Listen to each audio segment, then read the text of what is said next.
7월 11일 목요일 묵상부터 나누겠습니다. 우선 본문을 잠깐 요약하자면 열왕기하 우리 9장 27절부터 37절까지를 봤는데요. 여기는 이제 유다 왕 아하시아가 도망하는 이야기부터 출발합니다. 이제 아하시아는 외삼촌이 이제 살해되는 것을 보고 즉시 도망하지만 예후와 그의 군대가 무기토까지 따라와서 그를 죽입니다. 그리고 그의 신복들은 아시아의 시체를 예루살렘으로 가져가서 다윗성에 장사합니다. 예후는 이스라엘로 입성하고 그 소식을 들어서 알고 있던 이세벨은 눈을 그리고 머리를 꾸민 화려한 모습으로 창에서 내려다보면서 주인을 죽인 너 시므리여 평안하냐 하고 예후를 조롱합니다. 예후는 즉시 내 편이 될 자 누구냐 하면서 이세벨을 내려 던지라라고 말하고 예후의 말에 반응한 두어 내시가 이세벨을 창밖으로 떨어뜨립니다. 그래서 이세벨은 죽게 되고 그때 이세벨의 피가 담과 말에게 튀었다라고 기록합니다. 예후는 그 시체를 밟고 성 안으로 들어가서 먹고 마신 후에 가서 이 저주받은 여자를 찾아 장사하라. 그는 왕의 딸이니라 하고 명하지만 사람들은 이세벨의 두개골과 발, 손 외에는 찾지 못합니다. 보고를 받은 예후는 엘리야의 예언을 기억해냅니다. 그 예언은 이스라엘 토지에서 개들이 이세벨의 살을 먹을 것이고 그 시체가 이스라엘 토지에서 거름같이 밭에 있으리니 이것이 이세벨이라고 가리켜 말하지 못하게 되리라 라는 것이었습니다. 네, 이 내용을 가지고 또 우리에게 서로가 묵상한 내용을 나누겠습니다. 아마 박문주 장로님 먼저이신 것 같아요. 아니네요. 강보빈 장로님 먼저네요. 죄송합니다. 저는 이제 그 아하시아가 도망을 갔고, 그다음 이세벨은 창밖을, 그러니까 예후가 오다라는 얘기를 듣고 눈을 그리고 머리를 꾸미고 창에서 바라보다가 이 부분이 저는 좀 비교가 됐거든요. 그 아하시아는 도망을 하고 이세벨은 굉장히 의연하고 당당했던 그 모습이 저한테 인상 깊었고, 이들의 성향대로 이세벨 같은 경우에는 이 당당하고 의연함을 하나님이 쓰시고자 하는 그 기질에 맞는 성품으로 잘 다듬어져서 사용했다면 얼마나 좋았을까 하는 그런 좀 아쉬움이 저는 있었어요. 이렇게 의연하고 당당한 모습이 굉장히 좋은 자원일 텐데 이 여자는 왜 이렇게 못됐을까, 나쁜 짓을 많이 했을까라는 생각을 했고, 또한 이들이 한 그 행위에 비해서 죽음이 굉장히 소박했다라는 생각이 좀 들었어요. 이 사람들이 너무 악하게 했는데 죽을 때는 고문도 없었고 고통도 없었고, 이것 또한 이 죽은 사람들이 감사해야 할 몫이고, 이들이 이세벨하고 아하시아가 어쩌면 배려받은 거구나라는 생각을 좀 했습니다. 항상 자신에게 주어진 그 상품들을 좋게 사용해야겠다라는 생각을 좀 했어요. 들어주셔서 감사합니다.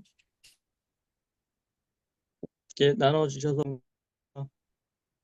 저는 그 아하시아가 죽고 또 이세벨이 죽는데 북 이스라엘에 있는 그 여호람이 죽으면서 같이 여호람이 죽고 나서 여호람의 병문안을 갔던 그 유다 왕 아하시아가 그곳에서 함께 죽는, 남과 북의 왕들이 같이 죽는 그런 모습을 보게 됩니다.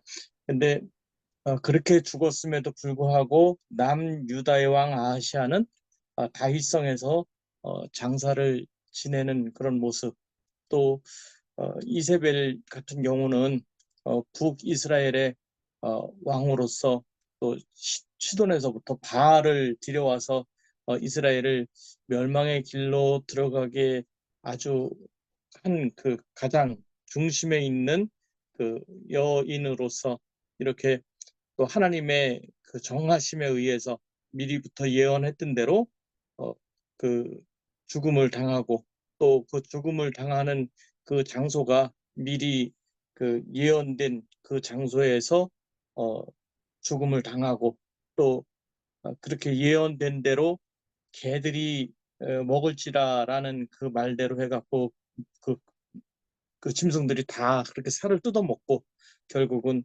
손과 발과 머리만 남는 그런 참혹한 결과를 가지게 되는 그런 모습을 보게 됩니다. 그러면서 여기서 제가 느끼는 부분은 하나님께서는 정하시는 부분에 대해서는 예외 없이 하나님께서 진행해 나가신다 그런 생각이 들고요. 또 어쩌면은 이 이세벨은 예후가 들어오는 것을 보면서 시므리가 반역을 꾀하고 나서 일주일 만에 죽고 말았던 것처럼 예후도 결국 그렇게 반역을 하고 어쩌면 일주일도 지나지 못해서 멸망할 것을 기대하면서 아마도 쳐다봤던 것은 아닌가 그런 생각이 들지만 그러나 어, 이 이세벨도 그 아합이 그 멸망의 예언을 엘리야 선지자로부터 들을 때에 그 멸망의 예언을 미리 알고 있었을 것이고 어쩌면은 그것이 이루어질 것을 미리 예상하고 있었지 않았을까 그런 생각이 듭니다. 저는 하나님의 계획은 반드시 이루어진다. 그리고 하나님 앞에서는 반드시 신실하게 살아야 한다. 그런 생각을 했고요. 그래서 언제나 하나님 앞에서 정직한 사람으로 살아야 되겠구나 그런 생각을 해보았습니다. 들어주셔서 감사합니다. 나눠주셔서 감사합니다. 저는 그 이번 일주일간 이 본문을 보는데 묵상이나 뭐 구조나 이걸 살펴보기는 뭐 쉽진 않더라고요.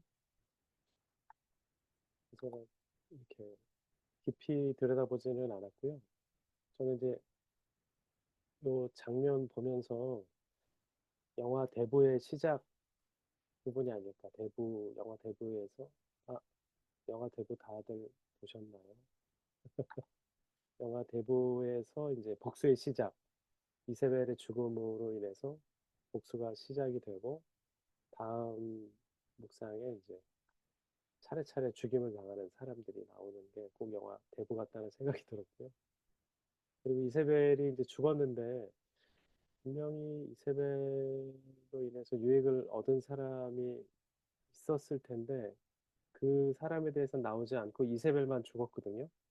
그 권력에 대해서 이게 참 씁쓸하다라는 생각이 들고, 어, 저는 바라기는 남북한의 지도자들도 이런 길로 가지 않았으면 좋겠다.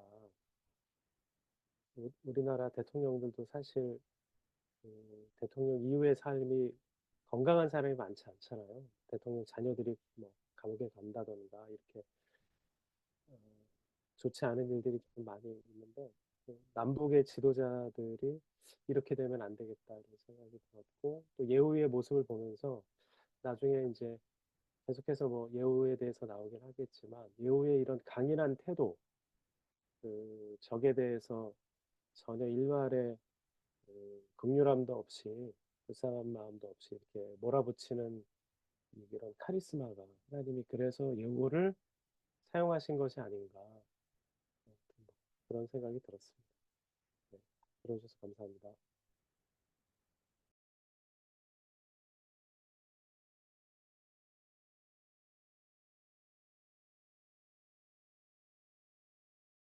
네, 제 조작이 미숙해요. 오디오를 켜고 끄는 게 쉽지 않네요. 이 공유 상태에서. 네, 저는 이 아시아에 대해서 보고 그다음에 예후에 대해서 봤는데요. 아시아가 지금 23살에 죽는 거잖아요. 22세에 왕이 되었다가 1년 만에 죽었으니까.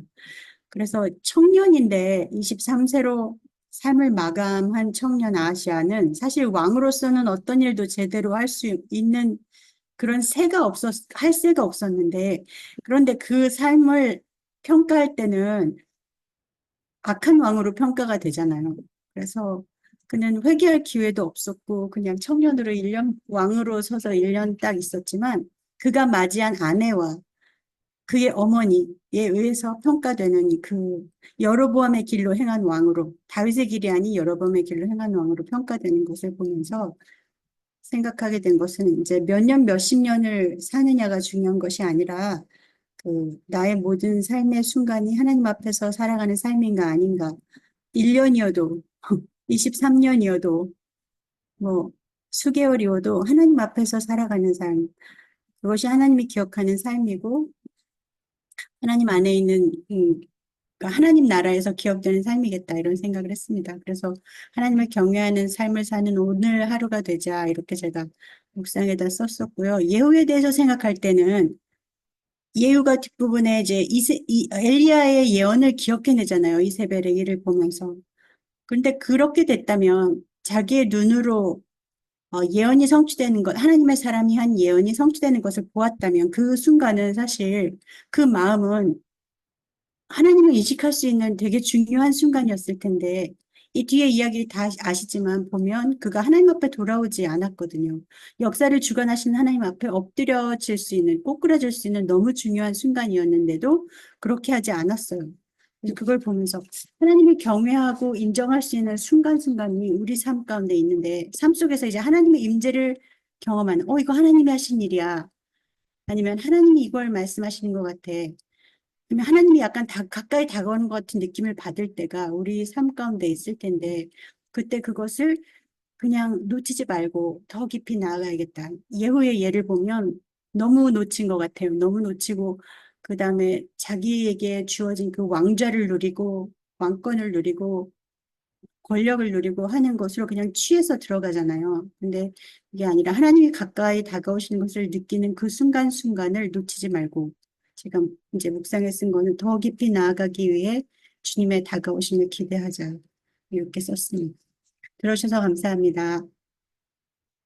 그러면 이제 이어서 다음 금요일 묵상 보겠습니다. 이게 많아가지고 제가 양쪽에 써서 꼭 성경처럼 이렇게 썼어요. 내용이 많아가지고 근데 너무 보기 힘드시죠? 성경책을 보시면 됩니다. 성경책과 똑같기 때문에. 이 내용을 잠깐 요약해 보면요. 열왕기하 10장 1절부터 11절까지 말씀인데요.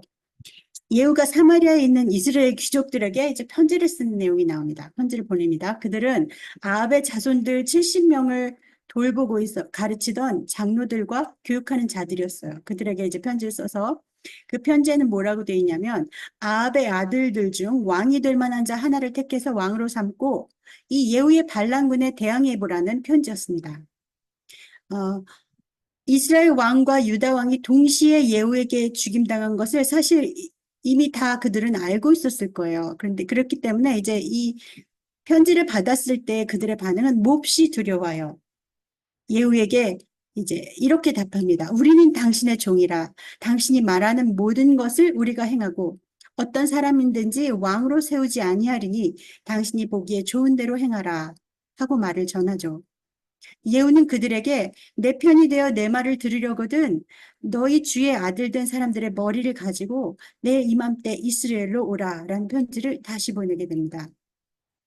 그 편지를 받은 그 성읍의 귀족들 곧 그 70명의 그 아합의 자손 70명을 돌보고 있던 그 사람들은 그 양육하는 자들이죠. 왕자들 양육하는 그 사람들이 바로 자기가 양육하던 70명을 붙잡아서 죽입니다. 그리고 그들의 머리를 광줄에 담아 이스라엘 예후에게 보냅니다. 예후는 그 머리를 두 무더기로 쌓아서 문 어귀에 두라 하고 그 다음날 아침에 백성들에게 너희는 의롭다. 거기 이스라엘 백성들에게 너희는 의롭다라고 말하면서 나는 내 주를 배반하여 죽였다. 그러나 이 여러 사람, 이 70명을 죽인 사람은 내가 아니다. 라고 말하면서 이제 이스라엘 그러니까 여호와께서 엘리야를 통해 예언하신 일이 자신을 통해 성취되고 있다라는 일을 또 강조하죠.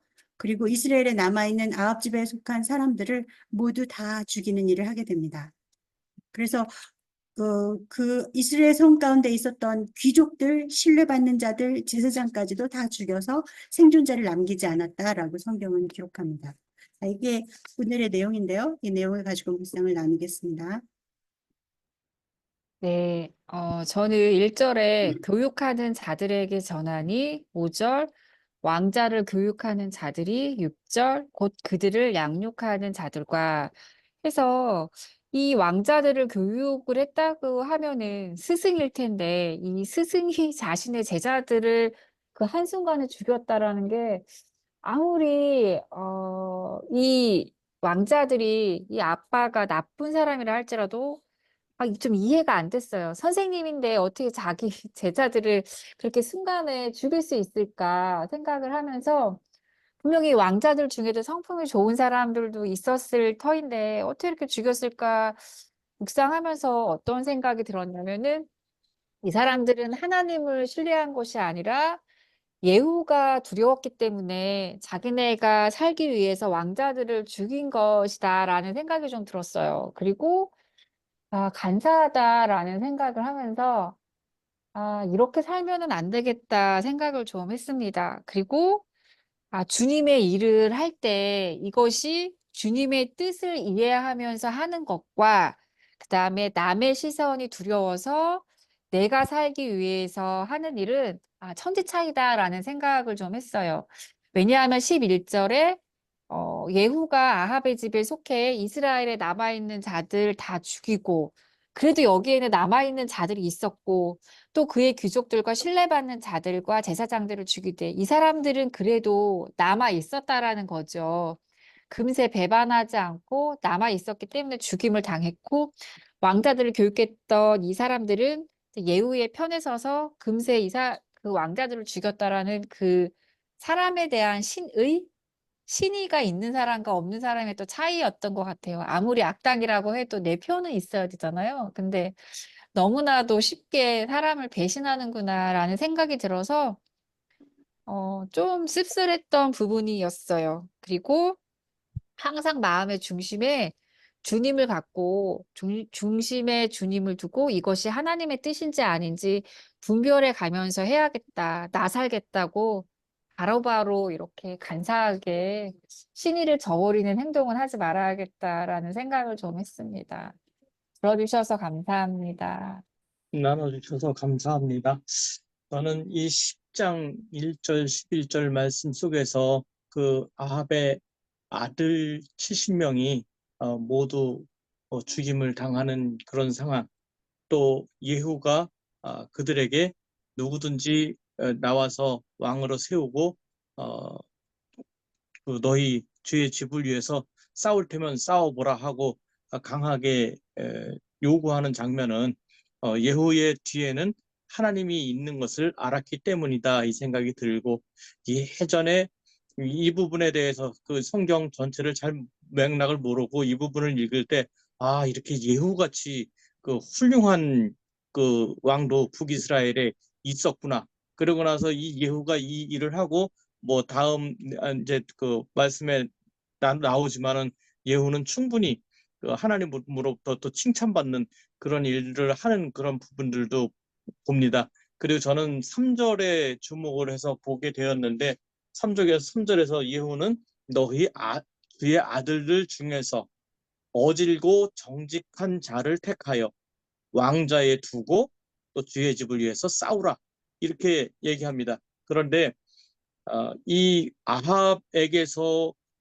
그 보고 또 그 본대로 자란 그 아들들은 역시 마찬가지로 하나님 앞에 그렇게 정직하고 어진 그런 인재들이 없었지 않았나 그런 생각이 들었습니다. 그렇기 때문에 그들을 그 선생이지만 그렇지만 그 선생들도 볼 때 그 아들들 중에서 그렇게 하나님 앞에 올바른 사람들이 없구나. 어쩌면 그 가르침을 제대로 듣지 아니했는지도 잘 모르겠다 그런 생각이 들고요. 그래서 이렇게 정말 교육이 중요하다. 본때를 보여주는 것, 그러니까 본보기를 보여주는 삶을 사는 것은 중요하다 그런 생각을 많이 하고요. 나 또한 자녀들을 키우는 그런 입장에서 내가 그 아이들 보기에 어, 정말 하나님 앞에 신실한 그런 삶을 살아야만 이 아이들도 또 그를 따라서 또 신실하게 살 수도 있겠구나 그런 생각을 하면서 어, 내가 나를 좀 더 쳐서 또 복종시키면서 나가는 그런 시간들이 되면 좋겠다 그런 생각을 해보았습니다. 그리고 여기에서 한 가지 좀 저는 큰 의문이 하나 좀 드는 부분이 있었는데 좀 전에 그 윤 선교사님 말씀하신 것처럼 저도 이 유다 왕 아하시아는 뭐 22살 정도 왕이 돼가지고 젊은 나이에 1년간 왕자에 있다가 뜻하지 않게 죽음을 당했다. 그냥 그렇게만 인식을 하고 있었는데 비교해서 역대하를 읽어보니까는 역대하 22장에서는 그 1절에서는 유다 왕 여호람의 아들 아하시아가 왕이 되었더라. 아하시아가 왕이 될 때의 나이가 42세라. 예루살렘에서 1년 동안 다스리니라. 그리고 그의 어머니의 이름은 아달랴, 곧 아합의 딸이더라. 이렇게 표현을 하는 그 부분을 보면서 아니 어떻게 22살이 아니고 42살이지? 그런 의문을 지금 계속 가지고 있는 중인데 또 윤석열 교사님도 마찬가지로 22살이라고 얘기하니까 좀 약간 질문하는 그런 생각이 있고요. 누가 답변하실 만하면은 좀 답변 들으면 좋을 것 같기도 합니다. 들어주셔서 감사합니다. 알아주셔서 감사합니다. 제가 나누면 아까도 얘기했듯이 영화 대부의 마지막 장면처럼 하나둘씩 다 제거하는 그래서 맨 마지막에 그 아합 가문에 속한 사람도 다 죽이는 그런 어떻게 보면 좀 잔인한 장면 같고요. 또 70명을 죽인 것에 대해서는 예후가 그 완벽하게 그 제거했다는 것을 강조한 그 숫자가 아닐까 이런 생각이 들고요. 또 예후가 그 이스라엘 귀족들과 장로들과 전쟁을 해서 바로 쓸어버렸을 수도 있을 텐데 예후가 시간을 들여서 그 여기에는 뭐 글로는 바로 나왔지만 편지를 2번 오고 갔다라고 하는 건 그 기원 전 얘기니까 그만큼 긴 시간이 걸리는 일이잖아요. 예후의 또 하나의 이제 장군으로서의 지략이 아닐까라는 생각이 듭니다. 예후가 편지를 2번 보냄으로써 이스라엘 귀족들과 장로들을 설득해서 내 편으로 만드는 그래서 예후의 강한 카리스마로 인해서 귀족과 장로들이 백기를 든 게 아닌가라는 생각이 들고요.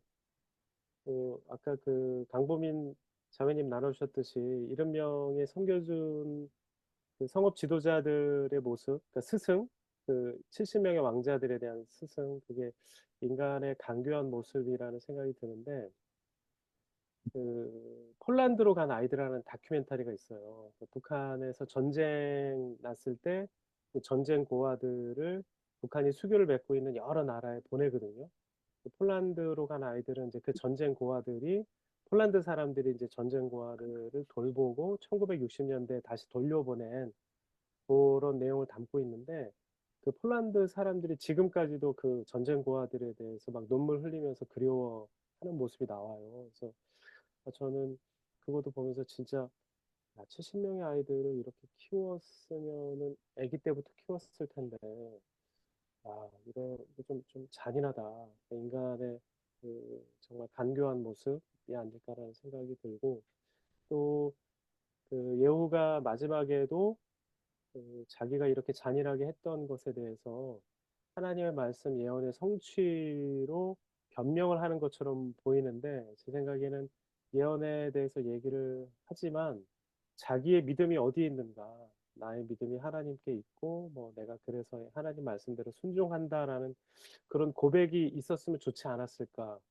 그런 고백이 없는 거 보고 그냥 예언으로 변명하는 모습이 물론 이제 나중에도 보면 알겠지만 그게 결국에는 예후라는 사람은 이런 사람, 자기 의와 자기 행동에 대해서 그 강한 사람이 아닌가 그런 생각이 들었습니다. 그래서 우리도 하나님의 일을 할 때는 꼭 우리의 믿음의 선언이 우리에게 필요한 게 아닐까. 그런 믿음의 선언과 믿음의 신앙 고백이 이것이 곧 예배이고 주님을 찬양하는 게 아닐까.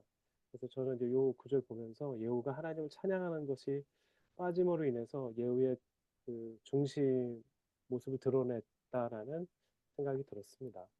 네, 들어주셔서 감사합니다. 네. 또 좀 전에 박문대 장로님 말씀하시는 걸 듣고 제가 인터넷 그 검색을 했는데요. 보니까 22세가 맞고 42세라고 뒤에 기록되어 있는 것은 유대인 원문 성경에 42라고 적혀 있기 때문이래요. 역대하에. 근데 그 이유는 오므리 왕조가 시작된 지 42년이라는 뜻을 의미를 가지고 있어서 그렇게 기록한 거고 이렇게 얘기를 하네요. 그래서 NIV에는 둘 다 22라고 기록을 번역을 했지만 우리 성경은 이걸 유지하는 이유는 유대인 원문 성경에는 42년이다. 오므리 왕조의 시작 42년 이렇게 기록되고 있기 때문이라고 합니다. 답이 되셨는지 모르겠어요. 어쨌든 22살이 맞고 감사합니다. 네, 23살에 죽은 걸로 돼 있습니다. 저는 다 말씀해 주신 대로 이 하나님의 심판이었는데 분명 예후의 이 반역과 숙청이 하나님의 심판이었고 그 한 중간의 내용 가운데 자손들이 다 죽는 이 일도 하나님의 심판 중에 하나였는데요. 그것에 사용된 사람들은 사실은 그러면 하나님의 의를 행한 선한 사람들이냐라고 볼 때는 우리 모두 다 동의한 것은 전혀 선한 사람들은 아니잖아요. 목숨이 두려워서 아이들을 죽인 이런 뭐 그중에는 어른들도 있었겠지만 왕이 될 만한 사람들도 있었겠지만 어쨌든 그들이 사용당하였죠. 그리고 예후는 제일 마지막에는 자기가 백성들 앞에 나가서 나는 정당하다. 내가 죽인 사람은 이 왕들밖에 없고 사실 이 젊은이들 이 나머지를 죽인 건 내가 아니다. 누가 죽였냐? 이건 하나님이 하신 일이다. 이렇게 자기의 정당성을 여호와의 뜻이란 정당성을 내세우는데 이 사람이 끝까지 하나님 앞에 순결하고 전심으로 하나님을 찾고 했다면 그 정당성까지도 하나님 앞에서 나아가서 하나님이 입증해 주시겠지만 그렇게 하지 않았고 자기는 이걸 내세워서 이스라엘에 남아있는 자들을 이렇게 다 죽이고 하고 나서 자기의 그 왕권을 세우고 또 아까 말씀드린 것처럼 자기의 권세를 누리는 걸로 이렇게 이어가잖아요. 하나님을 경외하지 않는 우상을 숭배는 일로 계속하죠. 근데 제가 이것을 볼 때 생각난 것은 바울이 말하는 신약이었어요. 내가 남에게 전파된 후에 도리어 버림이 될까 두려움이라 이렇게 말하는 구절이 생각났고 그 시작에 뭐가 있냐면 내가 내 몸을 쳐서 복종하게 함은 하면서 자기가 하나님 쓰시는 도구로 사용되지만 그럼에도 불구하고 교만하지 않기 위해서 자꾸 자신을 낮추고 겸손케 하는 작업을 자기가 스스로 계속 애쓰고 싸워야 했다라는 얘기를 고백하는 걸 보면서 또 생각난 게 이제 신유나 예언의 은사가 있어서 여러 사람들 앞에 이렇게 각광을 받으시는 분들을 보면서 굉장히 큰 기적이 일어나고 많은 사람들이 주님 앞에 돌아오는데 사용되고 너무 귀한 일들인데 그러면서 동시에 이제 성품의 문제가 있거나 재정적인 문제를 일으키거나 그 성섹스 권력에 관련된 어떤 범죄들을 저지르면서 많은 사람한테 또 상처를 주고 막 이런 일들을 또 보게 되잖아요. 그래서 늘 하나님 앞에 사용되는 것도 너무 중요하지만 또 그 안에서 내게 큰 은사를 주시고 어떻게 사용될 때에 내가 어떤 자세로 돌아가는가 너무 중요하다는 생각을 다시 한번 하게 되는 그런 본문이었지 않았나 생각했습니다. 들어주셔서 감사합니다. 김수 장로님 아직 안 오셨죠? 네, 그러면 다음 네, 이야기로 안녕하세요. 넘어가겠습니다. 네네. 토요일 말씀, 열왕기하 10장 12절에서 27절 말씀입니다. 이때 말씀도 조금 길긴 한데, 제가 그래서 슬라이드 2개로 이제 나눴습니다. 예후가 이제 사마리아로 가는 길에 아하시아의 형제들을 만납니다. 하필 이때 와가지고, 아하시아의 형제들이. 이스라엘 땅에 와가지고, 네, 그들은 아합의 아들들과 태우 이세벨에게 문안하러 가는 길이었습니다. 근데 예후는 그들을 잡아다가 목자가 양털 깎는 집 웅덩이 곁에서 그 42명이나 되는 유다의 왕자들을 하나도 남김없이 죽입니다. 그리고 다시 사마리아로 향하던 예후는 자신을 맞으러 나오던 레갑의 아들 여호나답을 만나 그의 안부를 묻습니다. 예후는 그에게 너의 마음이 내 마음과 같이 진실하면 내 손을 잡으라 하고 말하면서 병거에 올려서 같이 사마리아로 갑니다. 네, 사마리아에서는 그곳에 남아있던 이제 아합에게 속한 사람들을 이제 진멸하게 되는데요. 이건 역시 여호와께서 엘리야에게 이르신 말씀과 같았다라고 11절에 기록합니다. 네. 18절에서 예후가 사마리아 백성들에게 바알을 위한 큰 제사를 드리고자 하니 바알의 모든 선지자와 모든 섬기는 자와 모든 제사장을 이제 한 사람도 빠뜨리지 말고 모으라고 말하는데 이제 이것은 바알 섬기는 자들을 멸하려는 예후의 계책이었습니다. 바알을 위하는 대회라는 명목으로 온 이스라엘의 사람을 보내서 바알을 섬기는 자들을 모았는데 그들이 얼마나 많았던지 바알 신당 이쪽부터 저쪽까지 가득하게 모였다고 기록합니다. 이제 예후는 그들에게 이제 예복을 줘서요. 네. 그들에게 예복을 줘서 입게 하고 레갑의 아들 여호나답과 함께 바알 신당 안에 들어가서 이 안에 여호와를 섬기는 자는 한 사람도 남아있지 못하게 하라라고 명합니다. 그리고 그들에게 그들이 이제 바알에게 막 제사하는 것이 진행되는 동안에 예후는 바알 신당 밖에 80명을 두면서 내가 너희에게 넘겨주는 사람은 단 사람도 도망가지 못하게 하라라고 말합니다. 그리고 번제를 마치자 예후는 호위병과 지휘관들에게 바알 신당으로 들어가서 한 사람도 나가지 못하게 하고 죽이라 하고 명합니다. 그리고 그들은 들어가서 이제 칼로 그들을 죽여 밖에 던집니다. 그들은 또한 바알 신당이 있는 성으로 가서 목상들을 가져다 불사르고 헐고 바알 신당을 변소로 만들었습니다. 네. 여기까지 나누고 이제 여러분 묵상하신 거 이제 나눠주시기 바랍니다. 어, 저는 이 신당에 다 모인 사람들 중에 과연 바하를 믿는 사람만 있었을까라는 생각을 했어요.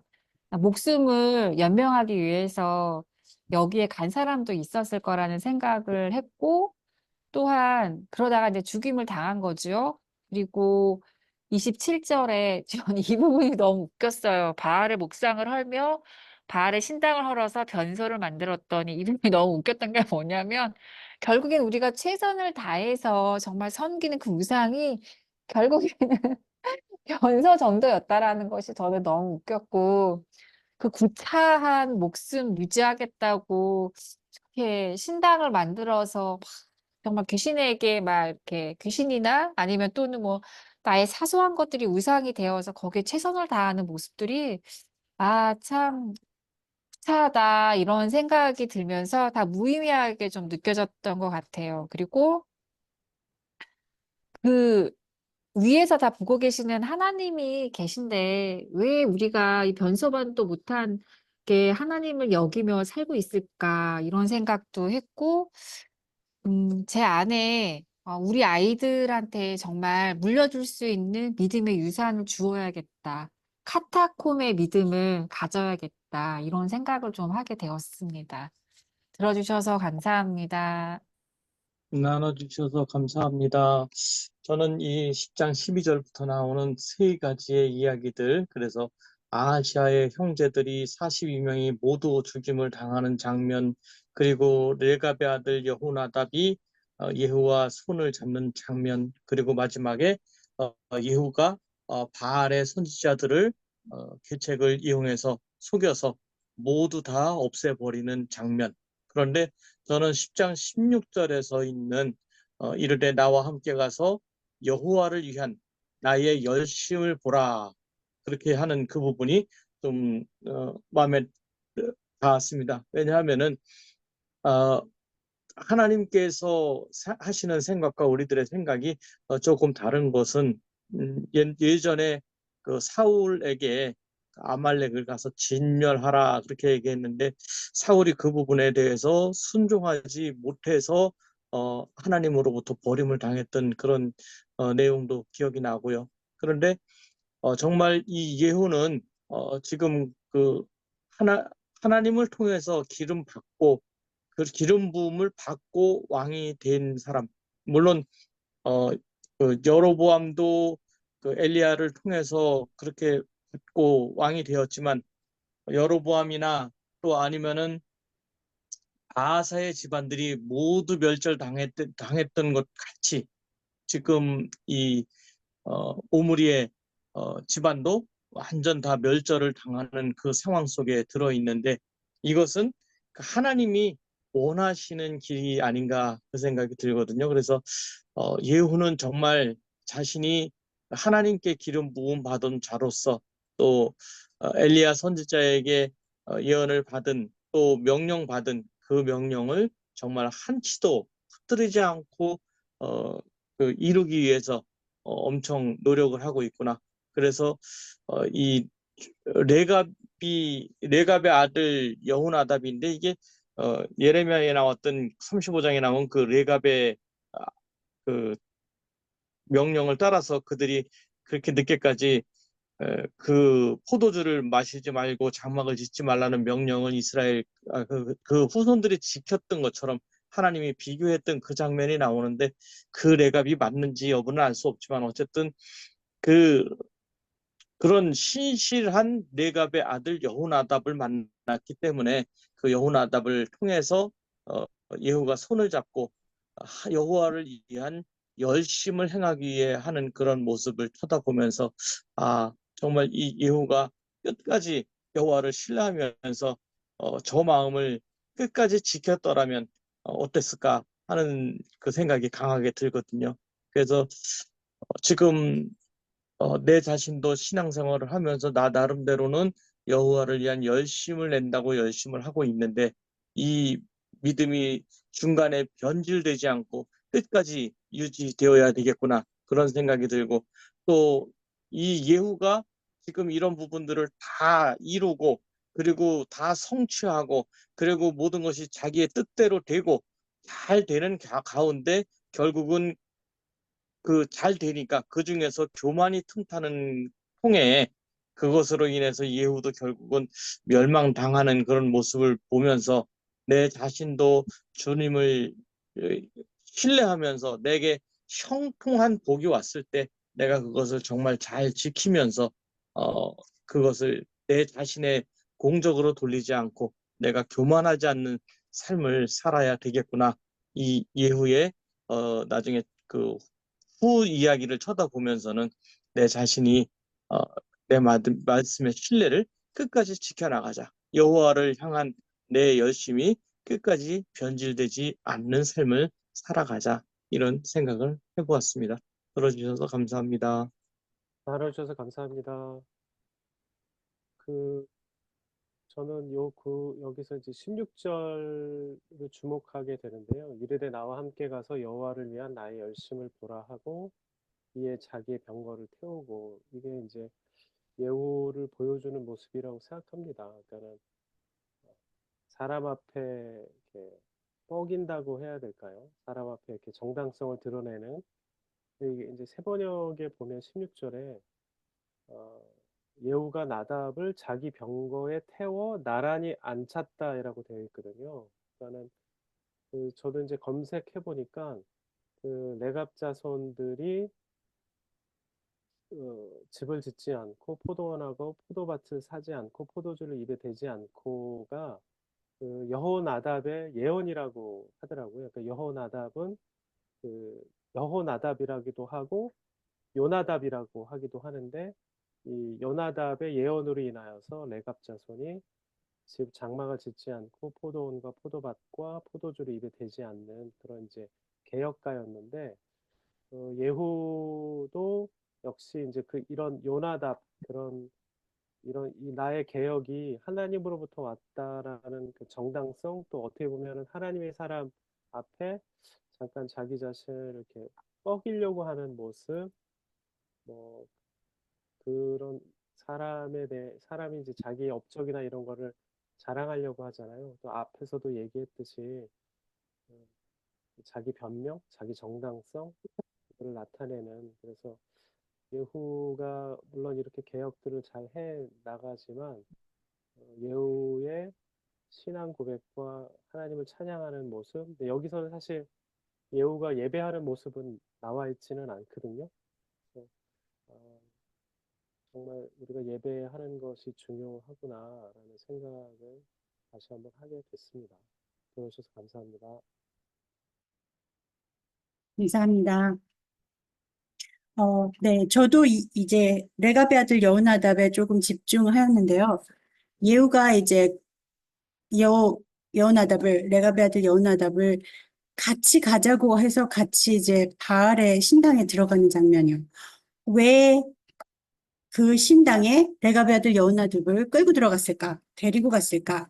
근데 분명한 사명이 이제 있었죠. 혹시라도 섞여 있을지 모를 여호와의 종을 찾아내야 되는 그 사람도 죽으면 안 되니까. 그래서 여호나답은 거룩하고 분별된 삶을 살고자 했던 자이고 그래서 여호와의 종을 그 안에서 분별해낼 수 있으니까 같이 들어가자라고 해서 들어갔던 상황인데 그런 동행을 부탁받았을 때 여호나답의 마음은 어땠을까라고 생각했어요. 왜냐하면 그는 거룩하고 분별된 삶을 살았던 자고 그런 삶을 살라고 자기 자손들에게 유언을 남길 정도로 그렇게 명령할 정도로 그런 삶을 살았던 사람인데 지금 이제 이 바알 숭배자들이 가득한 바알의 신당에 들어가는 게 얼마나 메스껍고 구역질 나는 일이었을까. 제사가 막 진행되려고 하고 막 그렇죠? 피비린내도 날 것이고 막 그런 상황에 들어가는 것. 그때 제가 이걸 보면서 생각난 거는 제가 처음 그 힌두 사원에 들어갔을 때 생각나거든요. 진짜 저는 토했어요. 너무 냄새나고 닭피를 사방에 맨날 제사 지내고 하니까 사방에 뿌려져 있고 그리고 왜 이렇게 지저분한지 또 조각들은 얼마나 그 더러운지 막 성관계를 묘사하는 그런 조각상들 사방에 있고 그런데 그런 어떤 메스껍고 고통스러운 그런 것이 여호나답에게도 동일하게 있었을 수 있다고 생각해요. 근데 또 하나 생각하는 것은 그렇지만 그럼에도 불구하고 거기서 여호나답이 해야 되는 중요한 사명이 있었잖아요. 혹시나 있을지 모르는 한두 명의 여호와의 종들을 찾아내고 그들을 데리고 나가야 하는 것. 그래서 생각난 거는 또 롯 있잖아요. 의로운 롯. 그래서 그 소돔과 고모라에 대한 이야기를 베드로후서에서 얘기할 때 무법한 자들의 음란한 행실로 말미암아 고통당하는 의로운 롯을 건지셨으니 이렇게 기록한 때 의인이 그 가운데 있어서 고통당한다는 거죠. 심령이 상한다라고 의로운 심령이 상함이라 이렇게 나오는 것을 보면서 이 땅에도 그런 고통받는 자들, 그러니까 하나님의 사람이지만 그런 한가운데 있는 사람들이 있다면 그들을 또 구원해야 되는 일이 우리에게 주어진 부르심이라면 우리도 그 메스껍고 고통스러운 곳에도 찾아가야 하는 것. 그것이 우리에게도 또 요구하시는 것이 있지 않을까 이런 생각을 했습니다. 구체적으로는 저의 삶 가운데는 아직 저는 좀 피하는 가능한 그런 어떤 상황이면 피하는 술 취한 사람이 있으면 좀 멀리 돌아가고 좀 그런 성향이어서 저는 아이들 대상으로 사역하니까 아이들 가운데는 그런 상황에 노출되는 경우는 많이 없어서 물론 그들의 상황 가운데 상처가 있어서 이제 그런 것을 경험하고 오는 아이들이 있지만 그래서 같이 울어줄 수 있지만 제가 직접 그 상황에 들어가는 것은 아직은 없는데 만약 하나님이 그런 걸 저에게 말씀하셔서 어디에 가라. 지금 치앙마이가 올해 그 LGBT 파티가 있었어요. 그래서 사방에 레인보우 장식이 있으면서 전 세계의 뭐죠? 성소수자들이 여기 모여서 파티를 한다 막 이러거든요. 그래서 제가 여기 몰에도 그 백화점에도 한동안 안 갔어요. 너무 그런 거 보기 싫어서. 근데 만약에 하나님이 요구하셔서 그 가운데 가라고 저를 부르시고 어떤 게이바나 막 이런데 막 가야 한다 명하시면 이렇게 할 수 있을까 이런 생각을 좀 하게 되는 네 제가 준비된다면 시키시겠지만 그런 생각을 조금 했습니다. 들어주셔서 감사합니다. 김인수 장로님 입장하셨습니다. 네. 네. 반갑습니다. 묵상하면서 참 이게 삶 속에 어떻게 적용까지 가야 된다고 생각하고 고민을 했는데 사실은 이게 역대상이 조금 좀 그렇지는 좀 적용하기는 조금 어려운 것 같은데 그래도 좀 이렇게 그 말씀을 삶 속에 살려고 약간 노력하고 있었고요. 이제 그 예후가 이제 말씀대로 되었더라 하는 구절도 이번 본문에도 나오는데 엘리야가 예언한 대로 예후가 또 자기의 사명을 가지고 이제 열심히 하고 있는 모습들이 계속 나오고 그 중간에 레갑의 아들 이게 나오는 게 사실은 많은 역사를 흘러보니까 레갑 족속들이 더 지속적으로 좀 순종했다 하는 어떤 그런 것들이 이제 중간에 한번 나와서 좀 이제 좋은 것 같고 저도 사실은 예후가 사실은 사마리아에 와서도 아합 편에 있는 사람 아합에 속한 자들 이제 결국은 이제 바알 종교도 아합에 속한 종교라고 생각했고 아합에 속한 사람들을 향해서 계속 진멸하는 그런 과정이 있는데 저도 사실은 말씀대로 믿음 안에서 살려고 하지만은 사실은 세상에 속한 사고가 있는가, 또 그 내 사고나 그 관점이나 이런 것들이 그런 것들도 한번 생각해 보는 그런 시간이었습니다. 예, 들어주셔서 감사합니다. 감사합니다. 그럼 계속해서 7월 14일 주일 말씀 같이 보시겠습니다. 열왕기하 10장 28절에서 36절까지의 말씀입니다. 예후에 대한 역사적인 평가가 나오는 구절이 이제 나오죠. 예후가 이스라엘 중에서 바알을 멸하였다. 그러나 이스라엘에게 범죄하게 한 느밧의 아들 여로보암의 죄, 베델과 단에 있는 금송아지를 섬기는 죄에서는 떠나지 아니하였다. 네. 그리고 29절에서는 여호와 하나님이 예후에게 말씀하시는 장면이 나오는데요. 예후가 아합의 집에 행한 모든 것이 하나님 보시기에 정직히 행한 것이고 잘 행한 것이라고 말씀하십니다. 그리고 그것 때문에 예후의 자손들이 왕위를 4대나 이어가게 하시겠다라는 약속도 주십니다. 그러나 예후는 말씀하시고 약속하신 하나님 여호와의 율법을 지키지 않았고 여로보암의 죄에서 떠나지 않았습니다. 그래서 여호와께서 아람 왕 하사엘을 통해 이스라엘 땅을 잘라내기 시작하십니다. 하사엘의 공격은 이제 요단 동쪽 길앗 온 땅에서 광범위하게 이제 이루어집니다.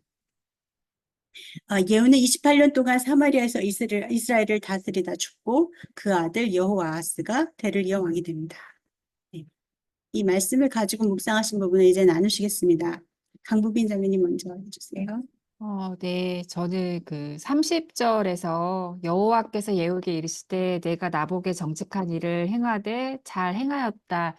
이 30절의 부분이 저는 좀 많이 슬펐어요. 왜냐하면은 하나님은 예후가 송아지 우상을 섬기는 것도 알고 있고, 그리고 전심으로 하나님을 섬기지 않는다라는 것도 알고 계셨는데, 하나님은 그래도 예후에게 정직한 일을 잘 행하여 내 마음에 있는 대로 아합 집에 다 행하였은즉 하시면서 내 자손이 이스라엘 왕위를 이어 4대를 지내리라라고 이렇게 이해해 주시는 부분이 조금 씁쓸했고, 이 시대에 그래도 그나마 예후 정도면 양호였나 보다라는 생각이 드니까 주님의 마음이 좀 어떠셨을까 이런 생각이 좀 들었고요. 또 한편으로는 하나님께서 하나님을 완전히 따라줄 수 있는 또 다른 사람을 찾고 계신 거는 아닐까, 찾고 계실 것이다라고 생각을 좀 했습니다.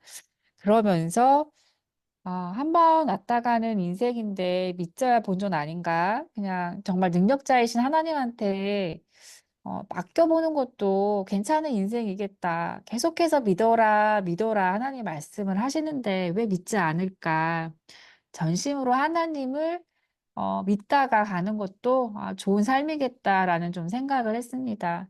그리고 자족하는 삶을 사는 습관을 가져야겠다. 그래야 하나님을 전심으로 믿을 수 있지. 안 그러면 또 금송아지를 섬기는 일이 생길 수도 있겠다. 그 전장에서 결국에는 그런 것들은 변소에 지나지 않는다고 했는데 그 우상을 섬기면 안 되지 않나? 이런 생각을 좀 했고요.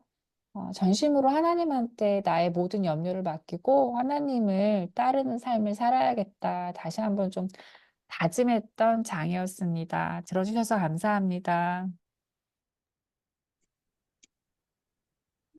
김인수 장로님 먼저 해주시죠. 네. 네. 저는 이제 28절, 29절이 조금 저기 했는데,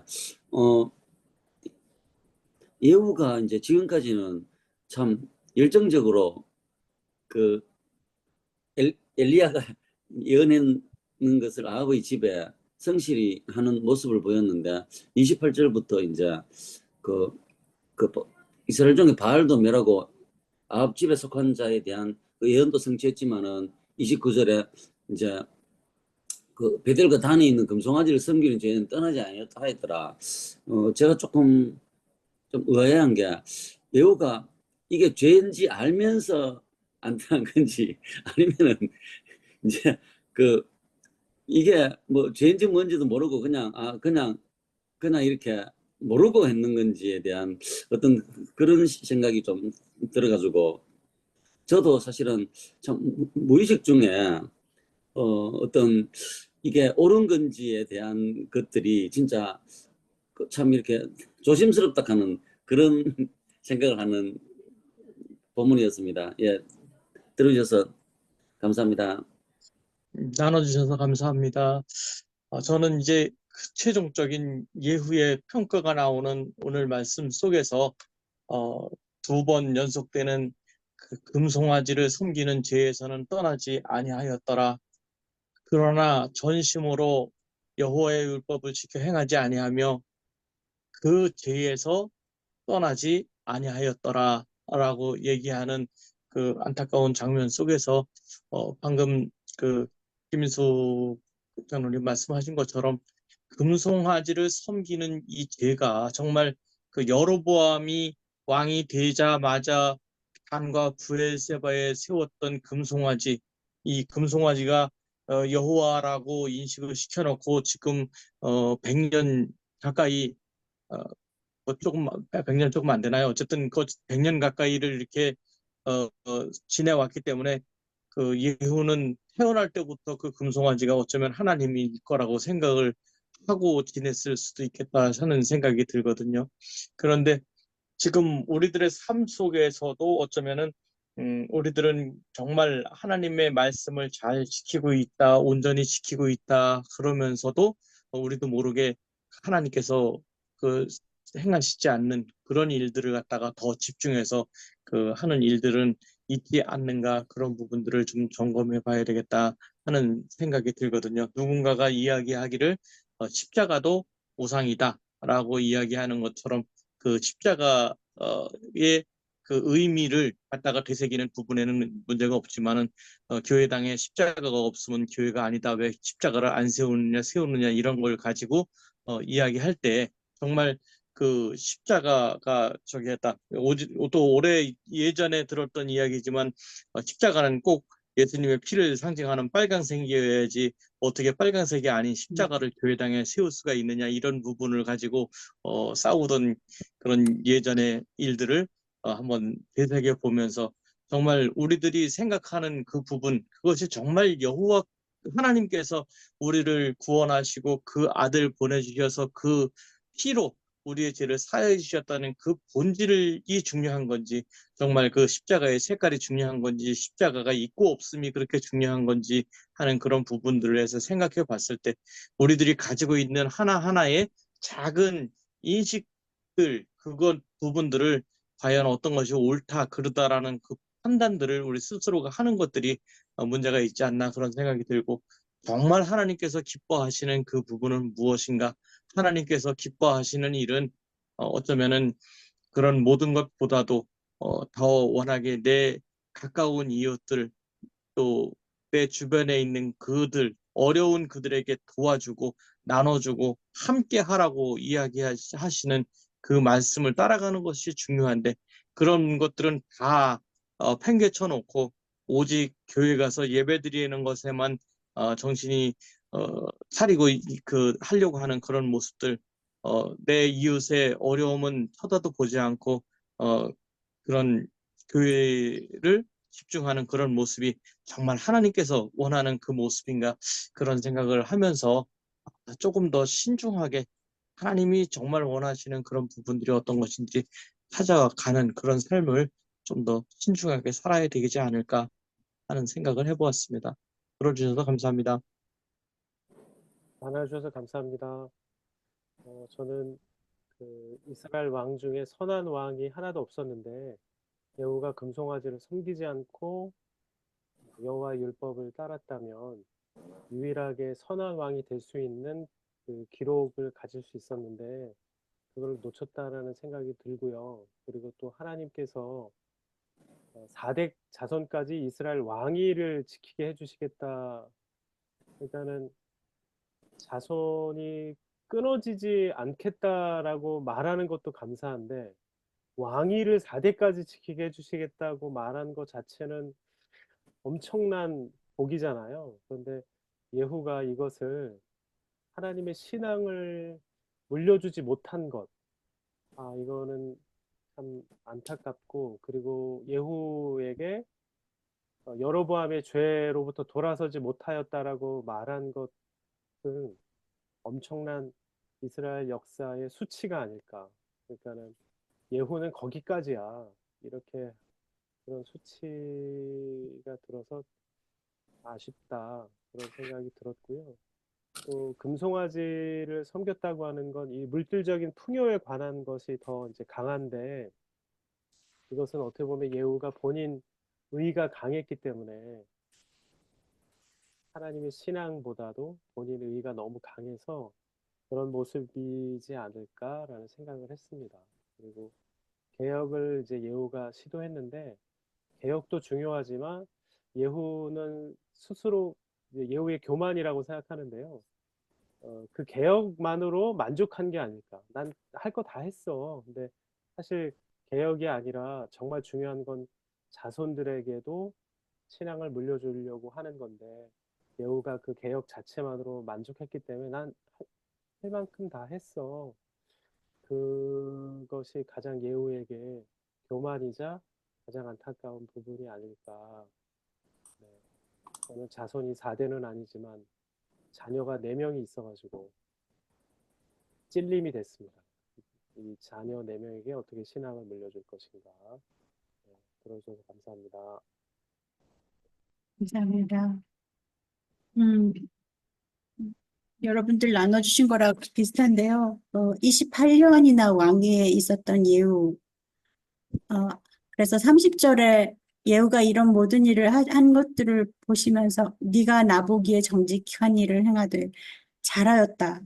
이스라엘 역사 가운데 잘하였다라는 말을 들은 사람 북이스라엘 왕 중에 유일한데, 그런데 그런 말을 하나님이 직접 말씀하시는 하나님의 애정이 느껴지는 이런 하나님이 가까이 다가오심에도 불구하고 결국은 끝까지 돌이킬 기회를 갖지 못하고 결국은 그 죄에서 떠나지 아니하였더라. 그리고서 장사되는 걸로 끝나는 게 너무 슬펐고, 동시에 그런 예후를 돌이키기 위해서 이제 아람 왕 하사엘을 사용하셔서 이스라엘 땅을 잘라내시는, 하나님의 심판이시기도 하지만 동시에 또 돌이키기를 원해서 아람을 일으켜서 미리 기름 붓고 하사엘을 통해서 이제 이스라엘을 괴롭히게 하시는 이 하나님의 배려, 어쩌면 돌이킬 기회를 주시는데 하나님께 돌아가지 않고 죽음으로 그냥 죄 가운데서 죽게 되고, 그 아들의 때에도 하나님이 계속해서 기회를 주시지만 결국 하지 못해서 4대를 하나님이 축복으로 허락하셨지만 동시에 4대 동안 계속해서 기회를 주신 것인데 결국 그것을 이루지 못하는, 대를 이어서 죄를 짓는 대가 이어지는 너무 슬픈 역사가 기록되어 있다고 생각했습니다. 그래서 아까 유진영 기자님 나눠주신 것처럼 좋은 유산을 물려주는 것, 하나님 앞에 돌아갈 수 있도록 죄를 지어도 빨리 하나님 앞에 돌아가는 것을 가르치는 것이 얼마나 중요한가 이런 생각을 했습니다. 들어주셔서 감사합니다. 네, 다음 이제 월요일 묵상으로 넘어가겠습니다. 월요일 묵상은 열왕기하 11장 1절부터 12절까지의 말씀입니다. 아달랴 이제 남유다로 옮겨오죠. 아달랴가 자신의 아들 유다왕 아하시아가 죽은 것을 보고 이제 남은 왕의 자손들을 모두 죽입니다.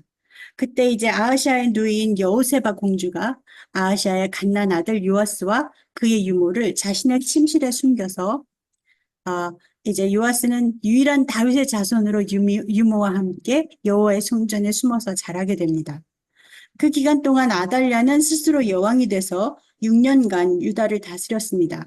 그리고 7년째가 되었을 때 드디어 제사장 여호야다는 가리 사람의 백부장들과 호위병의 백부장들을 데리고 여호와의 성전으로 들어가서 맹세하게 한 후에 숨어있던 이 유일한 다윗의 후손 요아스 왕자를 보여주고 백부장들이 각기 관할하는 대로 이제 안식일에 들어오고 나가는 그 자들을 거느리고 왕궁과 성전을 지키게 하고 왕을 이제 호위하라고 이제 명령하게 됩니다. 백부장들이 여호야다의 명령대로 그들이 관할하는 안식일에 들어오고 나가는 자를 거느리고 제사장 여호야다에게 나아오매 제사장은 다윗 왕이 여호와의 성전에 드렸던 창과 방패들을 백부장들에게 주어서 무장하게 하였고 호위병들도 각각 무기를 가지고 왕을 호위하여 번제단과 성전 곁에 서게 한 뒤에 왕자를 인도하여 내어 왕관을 씌우며 율법책을 주고 기름을 부어 왕으로 삼습니다. 무리들은 박수하며 왕의 만세를 부릅니다. 이제 성전에서부터 백성들의 기쁨에 찬 함성이 우렁차게 흘러나오고 있는 모습입니다. 네, 여기까지 하고요. 이제 묵상하신 거 나눠주시겠습니다. 저는, 이 시대의 백성들이 참 힘들었겠다. 좀 그 생각을 좀 많이 했습니다. 이렇게 모두가 정의를 말하지만 또 그 안에 분열이 많고 내 편이면 정의고 또 아닌 경우는 불의가 되어서 계속 분열을 이어가는 것들을 보게 되는데요. 사람이 모이면 계속 분열이 좀 많고 하는 것을 보면서 이 시대의 백성들도 참 힘들었겠다. 계속 왕권의 권력 다툼으로 인해서 이랬다 저랬다 하는 것들이 많이 혼란스럽게 느껴졌고, 참, 누가 하나님의 사람인지 분별하기도 참 힘들었을 것 같아요. 그리고, 누가 하나님의 사람이라고 중심을 잡아줄 수 있었을까? 그런 생각도 좀 들었어요. 중심을 잡아줄 수 있는 사람을 만나는 것도 복이다. 그러면서 내 마음의 중심은 어디에 있을까? 나도 정의와 신념을 나의 세상에서 나의 그 세상에 갇혀서 보고 있는 것은 아닐까? 이런 생각을 좀 하게 됐고요. 음, 무능한 그리스도인이 되지 말아야겠다라는 좀 생각을 하게 됐어요. 이 장을 보면서. 들어주셔서 감사합니다. 네, 나눠주셔서 감사합니다. 어, 저는 이제 그 예후가 그 아합에 속한 사람을 진멸하는 것을 기억나게 할 정도로 아달랴가 왕의 자손을 모두 멸절하였다고 이렇게 좀 표현했는 게 좀 눈에 띄고요. 그리고 하나님께서 그 다윗에게 어떤 후손들이 계속 왕이 이어지는 그 등불을 끄지 않는 그런 것에 대해서 어떻게 그 이세벨의 딸 아달랴가 그 이 사탄은 참 어떤 그런 것을 집요하게 좀 공격하는지에 대해서 조금 생각했습니다. 그렇지만은 하나님께서는 또 사람을 예비해서 그 다윗의 그 등불이 꺼지지 않도록 요아스를 살려주는 어떤 그런 하나님의 어떤 은혜도 약간 좀 봤습니다. 그리고 그 제사장 요야다의 역할이 참 이제 이게 순서를 보면은 이제 그 백부장들을 불러놓고 여호와의 성전에서 맹세한 후에 이제 왕자를 보이고 그 다음에서 이제 그 왕자 요아스가 왕이 임직하는 어떤 그런 걸 위해서 그 군인들이 잘 역할하도록 하고 이제 그 그 왕자를 인도해 가지고 그 왕관을 먼저 씌우고 그 다음에 율법책을 주고 그 다음에 이제 기름을 부어서 왕으로 삼았을 정도로 요야다가 참 어떤 그 율법에 그 제사장으로서 그 율법을 아주 준수하는 것으로 제대로 돌아오니까 이제 온 백성이 이제 이렇게 환호하는 이제 만시를 부르는 어떤 그런 거를 조금 봤습니다. 예, 들어주셔서 감사합니다. 나눠주셔서 감사합니다.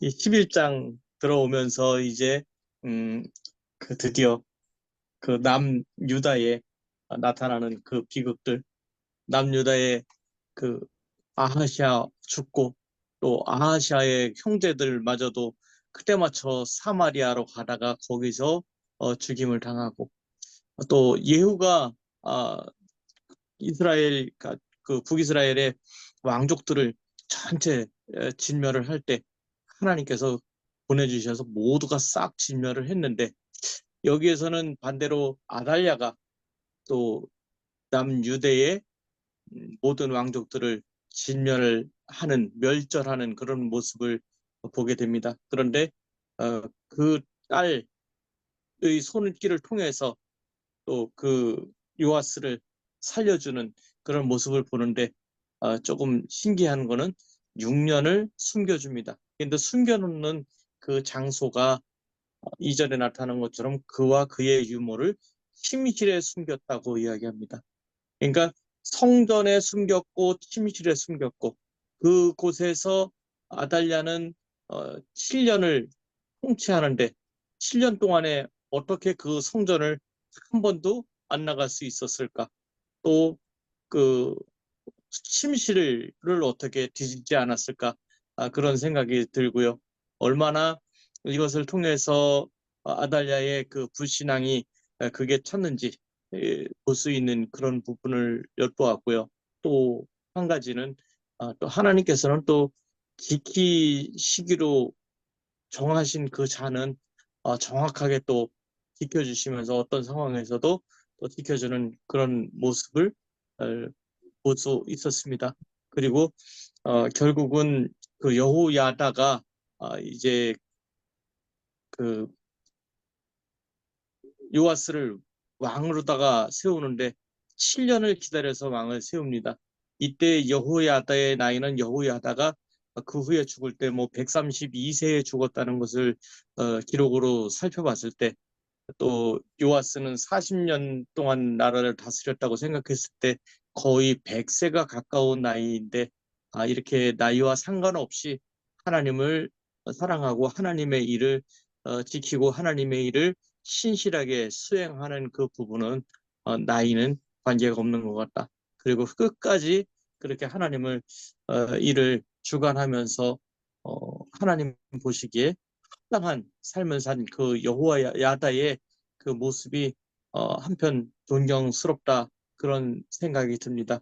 그래서 이 여호야다와 같이 하나님에 집중해서 또 살았던 그런 모습들 어, 생각하면서 어, 내 생활도 그렇게 살아가야 되겠구나 하는 생각을 해보았습니다. 들어주셔서 감사합니다. 나눠주셔서 감사합니다. 저는 그 열왕기하 11장 1절에서 12절이 예후의 개혁과 여호야다의 개혁을 비교해서 보여주는 건 아닌가라는 생각이 들었고요. 그리고 일곱 해라고 하는 거는 이제 요아스가 어렸음에도 불구하고 여호야다 제사장의 그 신앙의 모습을 보여주는 거라고 생각합니다. 하나님께서 여호야다에게 말씀하시지 않았지만 요아스가 성전에 숨었다는 것을 보면서 개혁에 대해서 이것은 나의 부르심이구나 이렇게 깨닫지 않았을까 하는 생각이 들고 또 그 개혁은 제거하는 것도 중요하지만 아무래도 여호야다 제사장의 이 깊이가 있어서 제거에 우선적으로 두기보다는 하나님의 성전 중심으로 어떻게 개혁할 것인가 이것이 큰 결과를 낳았다고 생각합니다. 그래서 예후는 그 개혁의 죽음의 중심이었지만 제거하는 거의 중심이었다면 여호야다는 그 성전 중심으로 그래서 요아스가 이제 그 6살의 왕위에 오르는 거잖아요. 그러니까 일곱 해가 됐다고 하는 건 요아스가 어렸음에도 불구하고 하나님의 때라고 여호야다가 깨달았다고 생각이 들고요. 또 이거는 뭐 이제 제 개인적인 생각인데 요아스가 성전에서 숨어 지내잖아요. 근데 저는 아달랴가 모르지 않았다고 생각을 하거든요. 왜냐하면 성전에서는 사람을 죽일 수 없기 때문에 그러니까는 요아스가 성전에서 그 6년 동안 숨어 지냈다고 하는 건 이것 또한 어떻게 보면 아달랴에게 하나의 그 회개하고 돌이킬 수 있는 기회가 아니었을까. 만약에 요아스가 성전에서 숨어 지낸다는 것을 아달랴가 몰랐다면 그렇다면 여호야다가 자기의 개인적인 삶의 모든 것을 다 내려놓고 성전에서 정말 차근차근 개혁을 준비하고 백부장들을 설득하고 자기 편으로 만들고 하는 엄청난 이 조심성과 준비성이 들어간 게 아닌가. 그래서 저는 그 여호야다 이 본문에 대해서는 여호야다의 모습에 좀 감동을 많이 받았습니다. 들어주셔서 감사합니다. 감사합니다. 네, 일단은 이제 아달랴의 권력욕에 대해서 너무 놀랐고, 왜냐하면 자신의 친손자들을 포함한 왕이 될 수 있는 모든 자손을 죽이고 스스로 여왕이 되는 그 권력욕 엄청나다. 인간의 열심, 자기의 권력욕에 의한 인간의 열심을 볼 수 있었고, 또한 반면에 이 여호세바 공주는 자기 목숨을 걸고 다윗의 유일한 자손을 살려내는 하나님의 열심을 마음에 품은 대조되는 모습을 보여준다라고 생각했습니다. 네, 본문 4절에 그 가리 사람들, 감의 백부장이라고 나와서 가리 사람들이 누군가 찾아봤더니 그렛 사람이라는 말과 동일한 말로 가나안 서방에 있던 정착민이라고 기록되어 있더라고요. 그래서 그들은 이방인 용병들이었던 거죠. 이 일을 요아스를 왕으로 세우는 일에 이방인 용병들까지 함께 동원돼서 또 함께 하면서 이렇게 그 다윗 왕조를 되살리는 일에 동참하는 것, 그것도 되게 인상적으로 봤고, 한 가지 생각하였던 것은 4절 하반절에 그들과 언약을 맺고라는 부분을 보면서 언약, 이들이 기억하는 언약은 하나님이 다윗 왕조에게 허락하신 언약이죠. 이 다윗의 왕조가 영원하리라라는 약속이 있었고, 그래서 그것에 대해서 이제 충성으로 지금은 비록 6세, 7세밖에 되지 않은 왕이지만 다윗 왕조의 유일한 왕자 요아스가 이제 왕으로 되는 것이 당연하다고 이들이 받아들이면서 충성을 맹세하는 그런 상황이죠. 근데 이것을 맹세할 때 이들의 마음은 어떠했을까 생각했어요. 요아스가 숨어있는 6년 동안에는 사실은 이 공주, 여호세바 공주, 숨겼던 여호세바 공주와 그 남편인 이 제사장 여호야다 외에는 아무도 몰랐잖아요.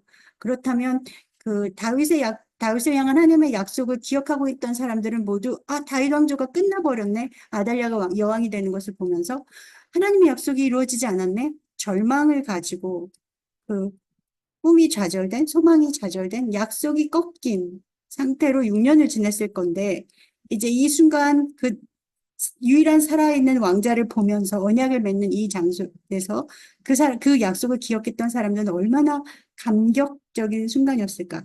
죽은 소망이 살아나는 순간. 그들은 얼마나 행복했을까. 이런 생각을 했습니다. 그래서 하나님의 약속하신 것은 반드시 이루어진다.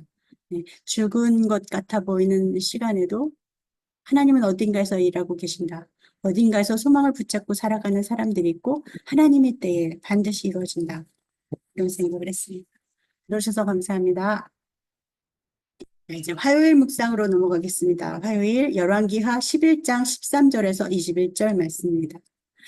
군중들이 이제 막 이제 요아스 왕 만세 뭐 이렇게 했겠죠. 그 소리들이 울려 퍼지는 것을 그 소리에 아달랴가 여호와의 성전으로 가서 보니 네. 이전에는 아마 여호와의 성전에 간 일이 없었던 것 같아요. 6년 동안. 어쨌든 아달랴가 여호와의 성전에 가서 보니 요아스 왕이 대관식 규례대로 단 위에 서 있고 장관들, 나팔수들, 백성들까지 함께 서서 기뻐하고 있었습니다. 아달랴는 옷을 찢으면서 반역이다, 반역이다 하고 외쳤고 여호야다 제사장은 백부장들에게 아달랴를 성전 밖으로 몰아내고 그를 따르는 자는 모두 칼로 죽이라 라고 명하였습니다. 아달랴는 왕궁에 말이 다니는 길로 가서 왕궁에서 처형을 당하였습니다. 여호야다는 왕과 백성에게 여호와의 백성이 되는 언약을 맺게 하고 또한 왕과 백성 사이에도 언약을 맺게 하였습니다. 그러자 백성들이 바알 신전으로 가서 그 신당들을 허물고 제단과 우상을 철저히 깨뜨리고 그 제단 앞에서 바알의 제사장 mat단을 죽였습니다. 여호야다는 관리를 세워 여호와의 성전을 경비하게 하고 백부장들과 가리 사람들과 호위병과 온 백성을 거느리고 왕을 인도하여 호위병들이 지키는 문을 지나 왕궁으로 갔습니다. 그래서 드디어 요아스 왕이 왕좌에 앉게 되니 온 백성이 기뻐하였고 온 성이 평온을 되찾았습니다. 요아스가 왕이 될 때에 나이가 7세였습니다. 네.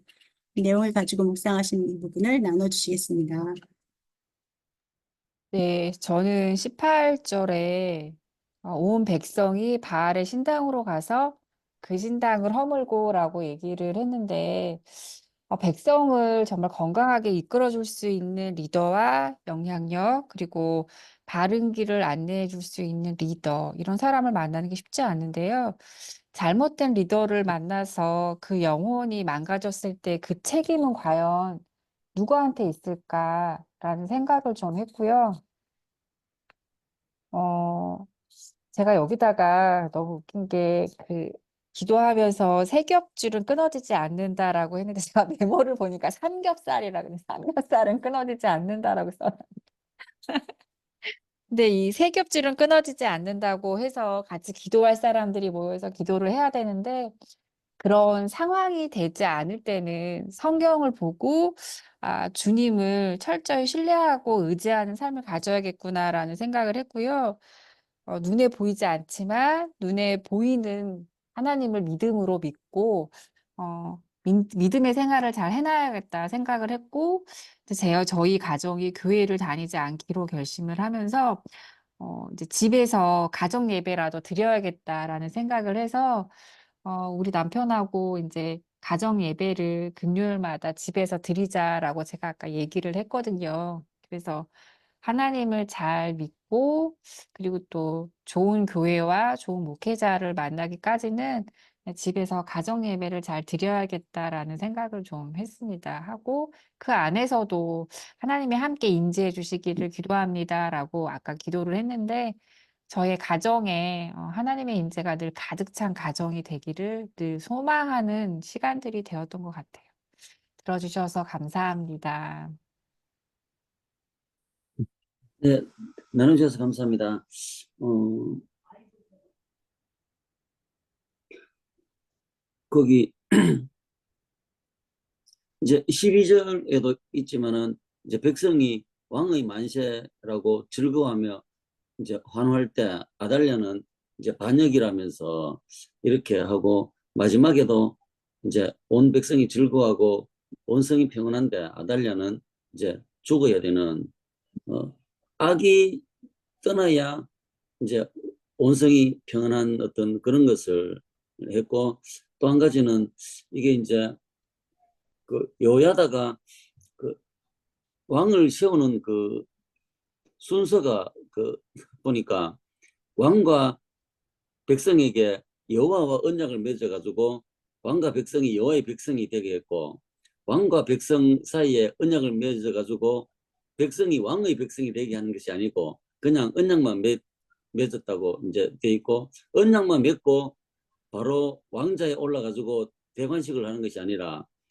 백성이 바알의 산당에 가서 허물고 맞단도 죽이고 이제 그렇게 그 왕을 임직식 하는 것보다도 그 우상을 먼저 했다하는 게 조금 이게 좀 인상적이어서 그래서 요야다가 이제 참 훌륭한 요야다가 어떤 그런 치밀한 어떤 순서나 거기에 맞게 이제 다시 여호와가 이제 임재가 되니까 온 백성이 즐거워하고 온 성이 평온하더라. 어떤 그러니까 악의 무리 아달랴는 죽고 하나님의 온성을 통치하는 어떤 그런 것이 제대로 돌아올 때 그 백성이 즐거워하고 평온했더라 하는 그 말이 좀 눈에 들어왔고 이 것들을 하나님께서 또 훌륭한 여호야다 제사장을 세워가지고 거기 있게 한 것도 하나님의 은혜가 아닌가 조금 싶습니다. 저도 그래서 제 삶 속에 참 그 제사장으로서 참 이제 말씀도 배우고 하는데 더 어떤 무게감 있게 어떤 이런 것을 하나하나 어떤 순서라든지 이런 것에 좀 더 신경을 써야 됐다는 그런 생각을 하게 됐습니다. 들어주셔서 감사합니다. 나눠주셔서 감사합니다. 네. 저는 14절 속에서 들어있는 아달랴가 옷을 찢으며 외치되 반역이로다 반역이로다 하는데 이것이 정말 반역인가? 오히려 지난 어제 말씀 속에서 아달랴가 자기의 자기의 아이 후손들까지도 완전히 멸절을 시키면서 자기가 스스로 왕이 된 것 그 자체가 어쩌면 그것이 더 큰 반역이 아니었는가 하는 생각이 들고요. 또 17절 이후에 그 개혁이 나오는데 이거는 요아스가 지금 현재 뭐 7살로 해서 왕은 되었지만은 요아스 왕의 개혁이라기보다는 여호야다 제사장의 개혁이구나 하는 생각이 들고 이 지금 요아스가 나이가 7세인 것을 감안해 보면은 지금의 실질적인 그 왕은 이름은 요아스이지만은 그 왕의 직무를 하는 사람은 여호야다가 아니었는가. 그리고 어쩌면은 그 남유다에 19명의 왕들이 있고 이 여호야다는 거기 들어가지 못하지만은 그 19명의 그 왕들 그 대부분보다 훨씬 선한 통치력을 가졌던 여호야다가 아닌가 그런 생각을 한번 해보았습니다. 그리고 이런 그 선한 역할을 할 수 있는 그 제사장이 있기 때문에 유다가 존재할 수 있었지 않은가.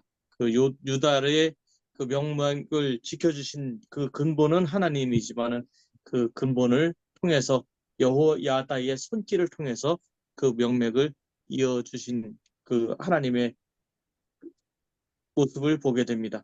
이와 같이 우리의 삶 속에서도 나를 통해서 역사하시는 그런 하나님의 능력을 체험해 나가길 원하고 내가 다른 많은 사람들을 또 올바른 길로 인도해낼 수 있는 그런 축복의 통로의 삶을 살기를 소망해 봅니다. 그래서 그런 삶을 살기 위해서 더 매진해 나가야 되겠다 생각해 보았습니다. 들어주셔서 감사합니다. 강동원 간사님 어서 오세요. 예, 안녕하십니까. 늦어서 죄송합니다. 용서하고 사랑합니다. 나가셨어. 나가셨어. 전 계시구나. 못 오실 것 같다 그랬는데 나타나셨습니다. 예, 뭐, 지금 군산에 와 있어요. 군산이요. 아이고, 그러시구나. 네. 그러면 제가 나누겠습니다. 저는 그 여호야다의 이제 쭉 개혁을 보고 있는데 이제 아달랴를 성전이 아닌 왕궁의 말이 다니는 길에 죽였다라고 이제 되어 있거든요. 근데 이제 이스라엘에서 왕이 전쟁을 할 때는 말을 타고 그다음에 평화를 위해서는 나귀를 타거든요. 예수님이 나귀를 타고 이스라엘에 들어갔었잖아요. 성전에 이스라엘 궁에 들어갔었는데 그때는 이 그 19절에 보면 요아스는 호위병의 문길을 통해서 성전에 들어갔다라고 되어 있거든요. 왕궁의 말이 다니는 길과 이제 대조적으로 나타낸다고 생각하고 아달랴를 죽인 거는 전쟁 상황, 전쟁의 길에서 죽인 거고 그다음에 요아스는 호위병의 문길, 그러니까 이스라엘 군대가 전체로 그를 보호했고 어떻게 보면은 하나의 그 요아스의 왕권의 권위를 상징하는 것이 아닌가. 그거는 여호야다의 개혁의 중요한 결집력을 나타내는 부분이라는 생각이 들었고요. 제가 이제 이스라엘을 2번 방문했었는데 이스라엘에 되게 그 여러 문들이 있거든요. 그래서 제가 이 구절 보면서 내가 좀 더 공부를 하고 이스라엘을 갔었으면 더 재미났겠다.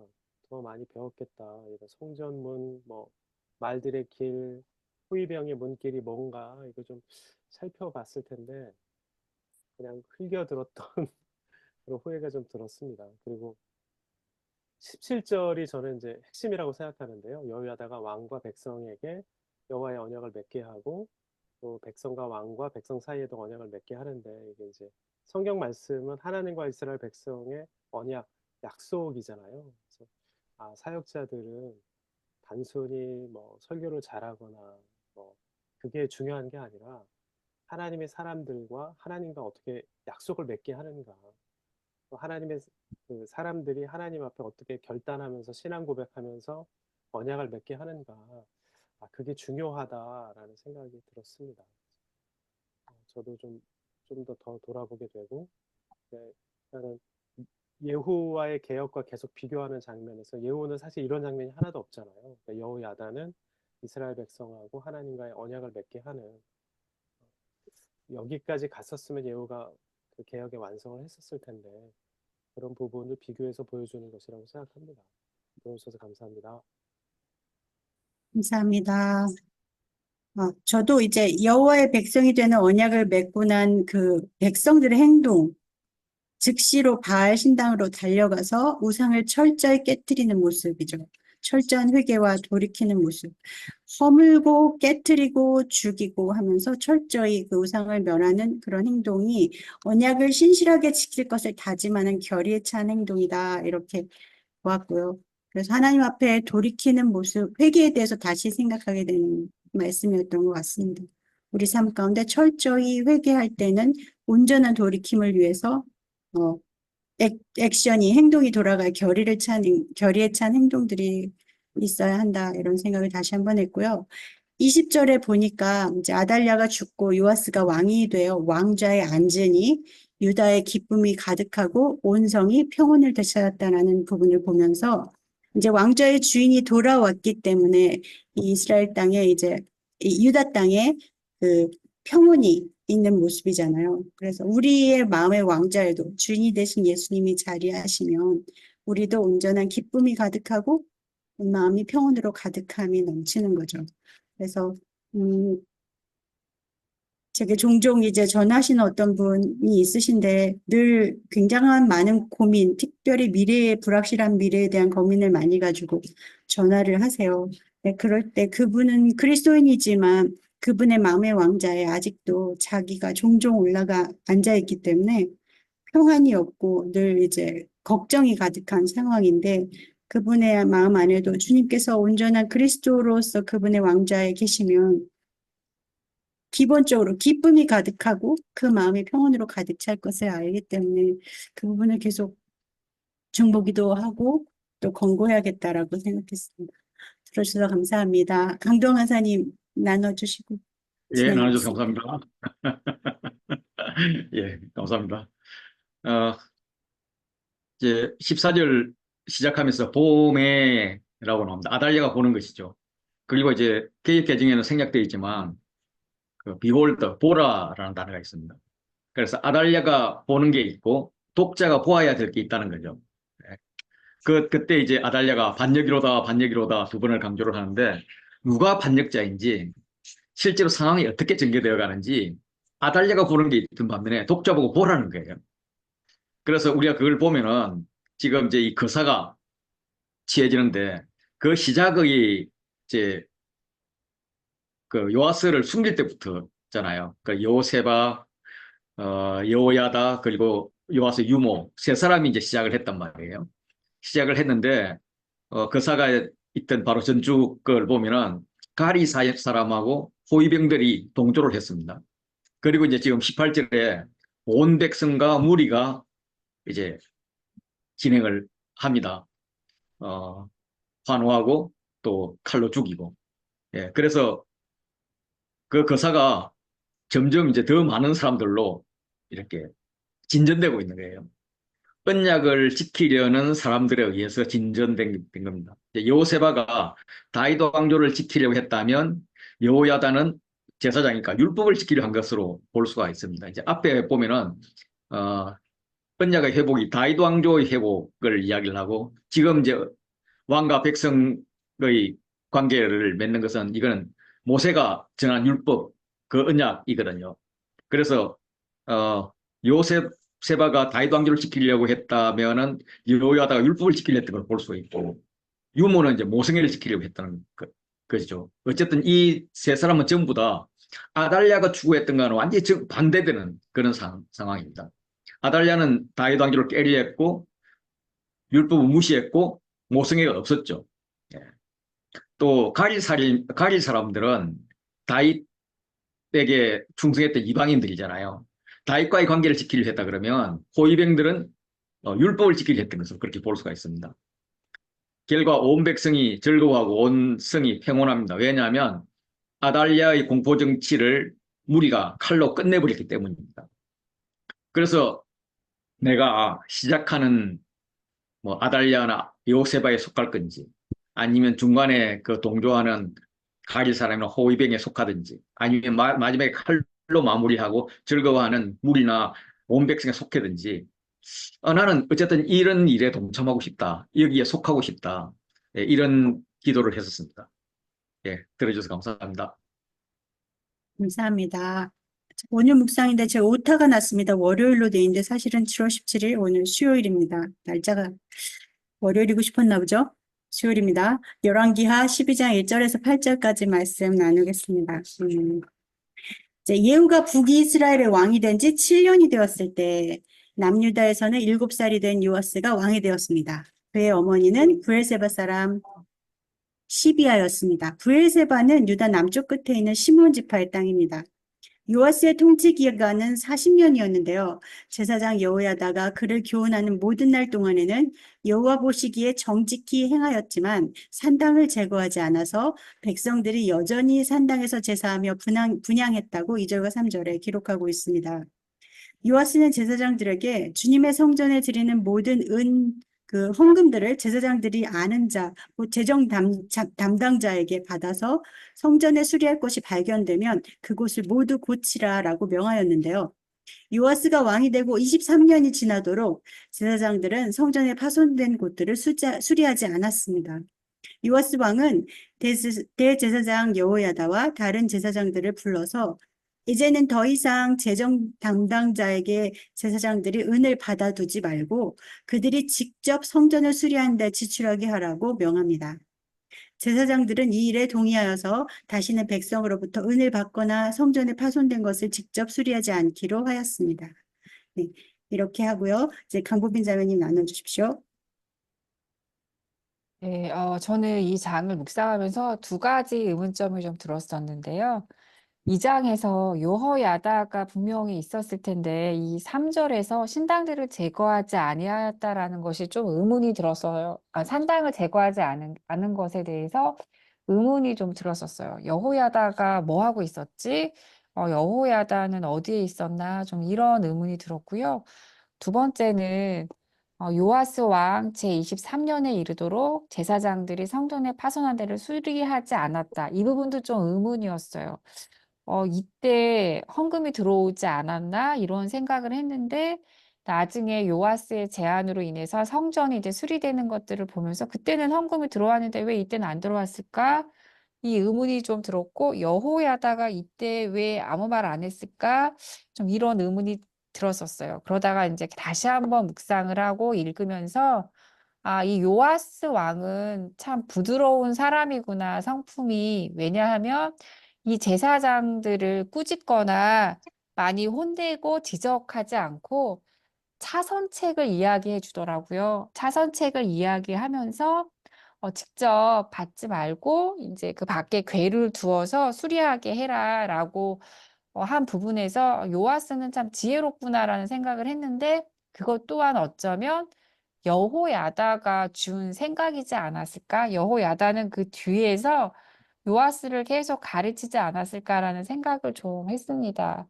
그리고 저 또한 누군가를 지적하기보다는 차선책을 대안을 제시해 줄 수 있는 사람이 돼야 되겠다라는 생각을 했고 시선의 확장이 좀 필요하겠다. 나 스스로가 그런 생각을 좀 했습니다. 그래서 대안을 제시해 줄 수 있는 사람이 되자. 이 요아스를 보면서 그런 생각을 좀 했습니다. 들어주셔서 감사합니다. 네, 나눠주셔서 감사합니다.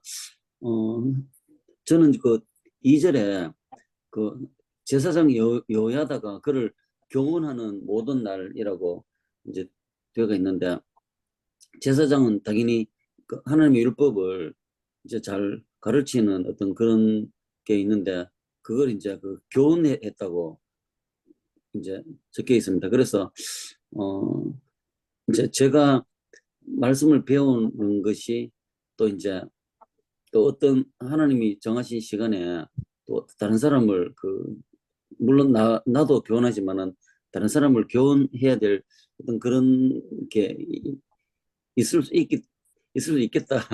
그래서 여야다의 그런 교훈이 참 어떤 큰 역할을 했다 하는 것을 이제 표현해 놨는데, 저도 이제 말씀을 이제 깊이 자꾸 이제 공부해서 그 정확한 그 말씀으로 이제 내 자신도 교훈하고 남을 교훈할 수 있으면은 교훈했으면 좋겠다는 그런 생각이 들었습니다. 들어주셔서 감사합니다. 나눠주셔서 감사합니다. 저는 이 말씀 속에서 이제 요아스도 그 마무리가 되면서 평가가 되고 있는 장인데 좀 안타까운 생각이 들었습니다. 왜냐하면 요아스는 이미 태어날 때부터 그 왕위를 보장받고 있었고 또 제사장 여호야다의 아래에서 여호야다의 그 개혁을 통해서 정말 선한 왕으로 자리 잡을 수 있었음에도 불구하고 결국은 그 아무것도 하지 못하고 끝에 가서 그 반역으로 해서 죽는 그런 안타까운 모습을 봅니다. 그러면서 치적은 하나님 앞에 잘했다 하고 할 수 있는 그런 치적은 하나도 가지고 오지 못하고 다만 그 성전을 수리할 수 있는 그런 부분을 가지고 그래서 괴를 가져다 성전에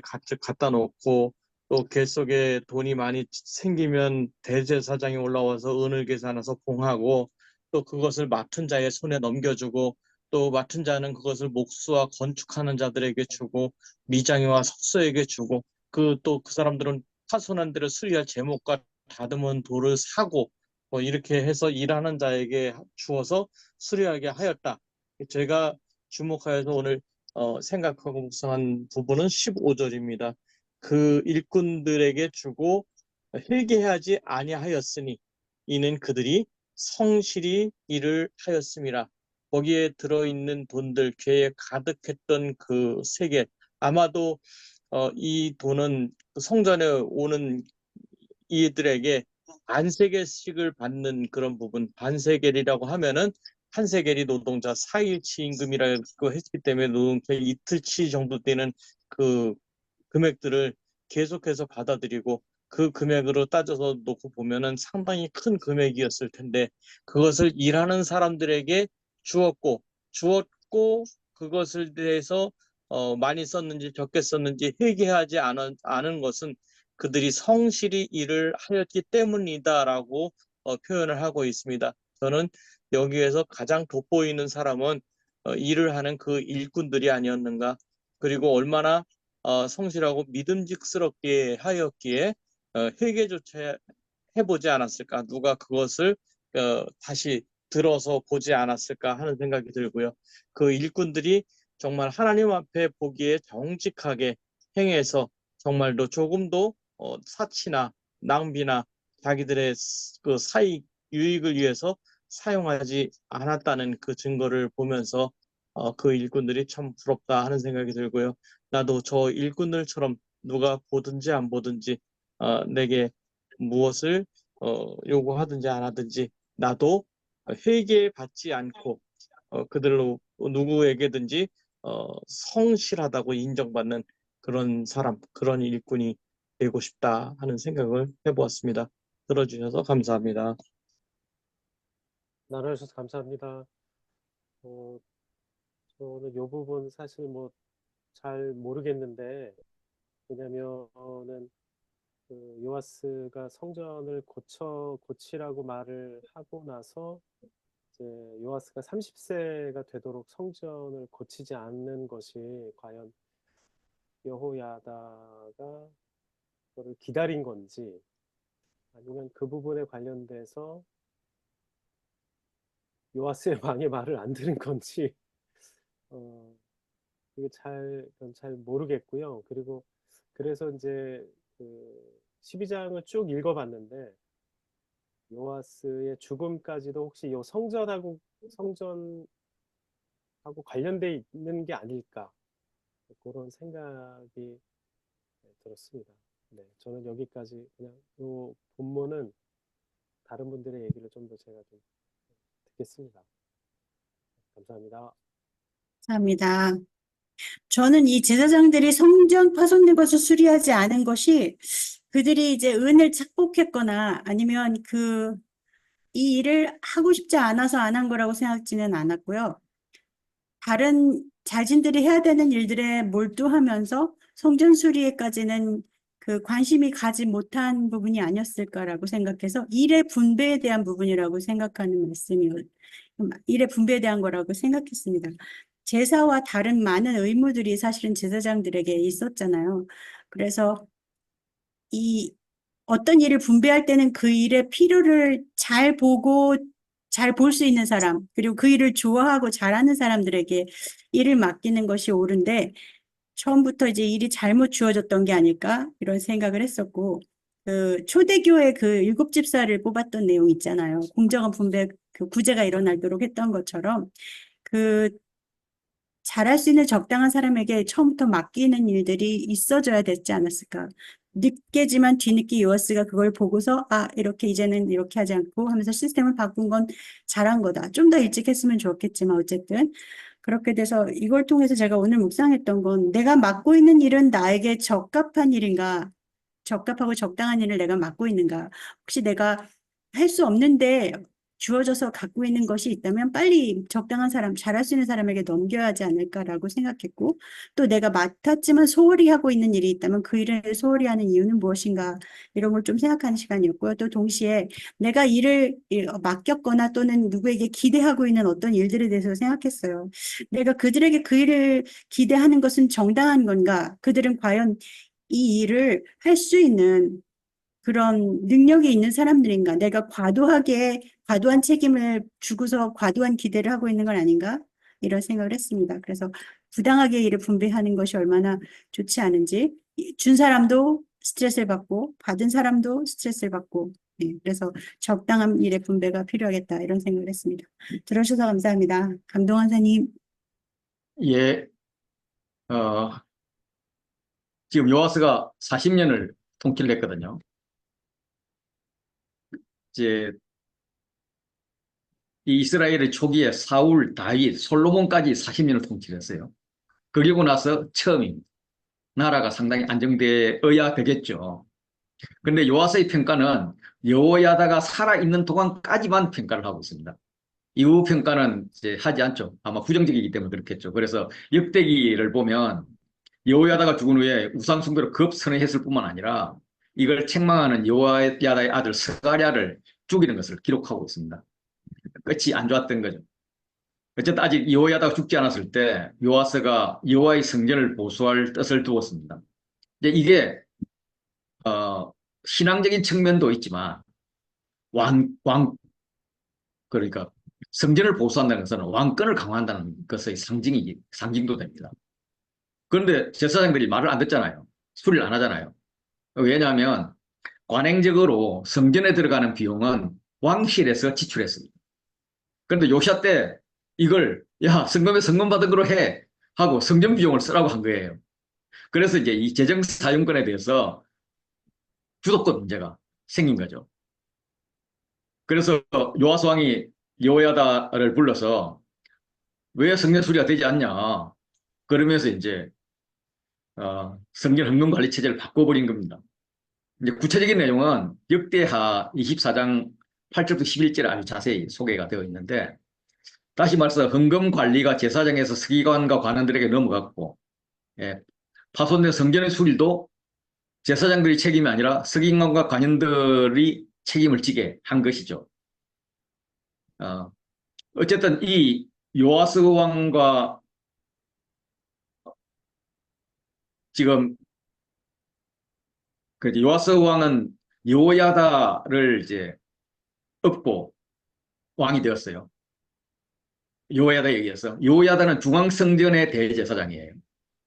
그러면 중앙성전의 대제사장은 지방 산당을 무너뜨리려고 해요. 근데 정치에서는 중앙에 있는 사람들만 있는 게 아니라 지방 사람들도 이렇게 온단 말이에요. 다른 지파 사람들도. 그럼 지방 토족들은 중앙성전에서만 예배하는 게 너무 불편한 거예요. 그래서 산당을 그대로 유지하고 싶은 거죠.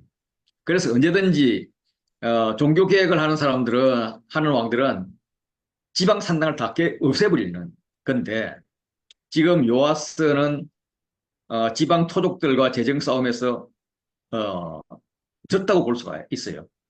지방 토족 입장에서는 돈이 예루살렘으로 다 이렇게 빠져들어가는 것을 좋아하지 않았던 거예요. 그리고 자신들이 예루살렘까지 예배드리러 오려면 쉽지 않은 시간과 재정이 들었던 거죠. 그래서 경제적 측면에서 지방 상당을 부수고 중앙성전에만 예배드리게 하는 것은 내부 분열을 초래할 수 있었습니다. 그래서 중앙 그 집권 권력이 웬만큼 힘이 없어서는 이게 불가능했던 거예요. 여호야다가 늙어서 힘이 빠지면서 문제는 지방 사람들이 경제나 뭐 효율 이런 이야기를 하면서 요아스에게 압력을 줬던 거죠. 그러니까 요아스도 뭔가 독립하고 싶었을 때에 그때는 여호야다의 힘에서 다른 세력의 힘을 빌리고 싶었던 거죠. 그래서 이 싸움에서 나이 든 여호수아는 양보할 수밖에 없었고 여호야다와 요아스의 싸움을 본다면 요아스의 승리로 보였습니다. 그래서 경제와 효율을 따져서 지방 산당에 손을 들어주었던 요아스의 결과는 승리가 아니라 몰락이었죠. 완전히 패망한 거였죠. 요아스 왕과 제사장들과의 재정 싸움에서 표면적으로 요아스 왕이 이겼어요. 제사장들의 재정 운용 권한이 대폭 줄어들었습니다. 자신들의 생계의 문제 외에는 사실 권한이 없어져 버린 거나 마찬가지입니다. 그런데 이제 감사하게도 서기관들과 성전관원들이 헌금을 잘 관리를 했죠. 요아스 인기는 더 올라갔을 것이고 왕권도 강화되었을 것입니다. 아까 윤석 교수님도 말씀하셨듯이 이 중앙성소의 제사장들이 재정권을 포기한 것은 초대교회 7집사들을 세운 그것에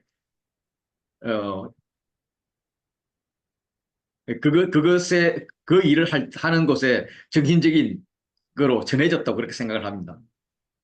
그래서 세상적으로 보면 왕이 승리했지만 사실상은 일이 더 잘 되게 한 모든 것을 양보한 제사장들의 승리다.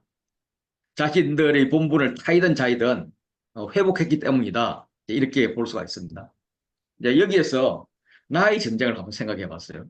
여호야다와 제사장 그룹은 개혁의 주체였습니다. 요아스가 왕으로 세워져서 선정을 베풀게 했죠.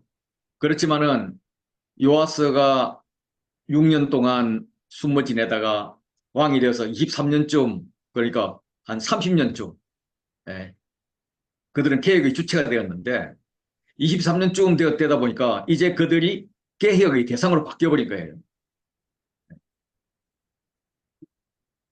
그래서 나는 지금 어느 단계에 있나. 제가 딸들하고 대화해보면 뭐 아빠는 개혁 대상이다 라는 표현을 암암리에 하고 있는 것을 봅니다.